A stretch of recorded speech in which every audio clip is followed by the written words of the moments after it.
بسم اللہ الرحمن الرحیم صلی اللہ علی النبی الکریم۔ کلام پاک کی مرکزی خیال ہر کتاب کی ایک مرکزی خیال ہوتی اور ہر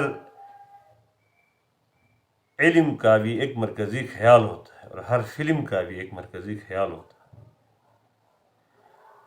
ہر کوئی ایک مضمون اور ٹاپک رکھتا ہے۔ قرآن پاک کا مرکزی خیال محبت ہے، محبت انسانیت۔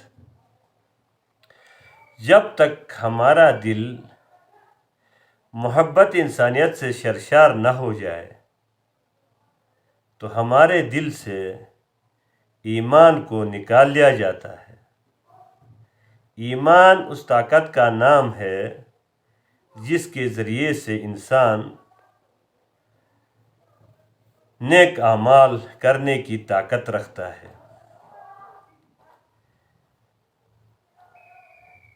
قرآن پاک کی ایک آیت ہے، مشہور آیت ہے، جس کی درمیانی ایک دو لفظ میں کہوں گا،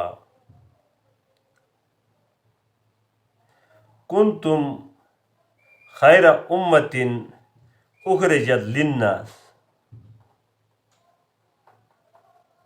یہاں پر مفسر اور علامہ سے میں نے بحث کیا تو فرمایا یہ للناس سے مراد انتفاع ہے کہا، یعنی کہ انسانوں کو مفاد پہنچانا، فائدہ پہنچانا، بہتری پہنچانا۔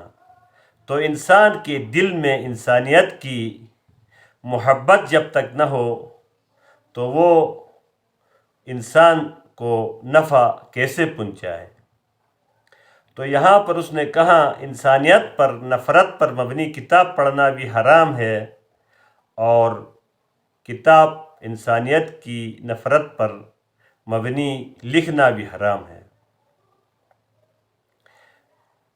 تو اس امت کو خیر کا لقب اس لیے دیا گیا کہ یہ انسانوں کی مفاد کے لیے نکالی گئی ہے۔